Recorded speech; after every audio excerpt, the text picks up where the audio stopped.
Բարև ձեզ Տիկին ջան, երթի եւս մասնակցելու եք, քայլերթի եւս մասնակցելու եք, քայլերթի մասնակցելու եք, պատարագին քայլերթը հետևելու, ուշ եք եկել ներսում չեք, թե, ուշ եք եկել, որ ներսում չեք, թե, պատարագին, ներսում վարչապետն է տեղյակ եք,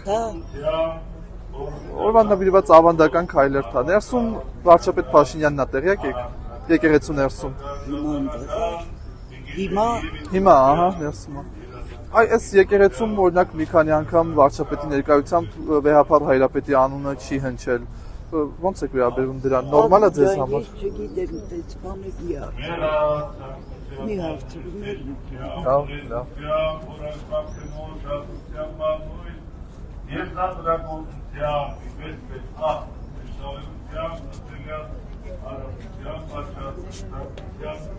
Բարև ձեզ։ Դուք քայլերթին եք մասնակցելու։ Քայլեր։ Պատարագին քայլերթ է հետևելու, ավանդական քայլերթ։ Ուշ եք միացել պատարագին, դրա համար չեք կարողացել մտնել։ Ներսում վարչապետ Փաշինյանն է տեղյակ եք։ Իսկ ոնց եք վերաբերում Վեհափառ Հայրապետի անունը զեղչելուն պատարագի ընթացքում։ Այսօր եկեք այդ թեմայով չխոսանք։ Իշտ է ասելու շատ բան է, ուղղակի այսօր չխոսանք։ Բայց դուք կուզենայիք հնչեր, թե չհնչեր Վեհափառի անունը։ Այստեղ այսօր չեմ ուզում դրա մասին։ Շատ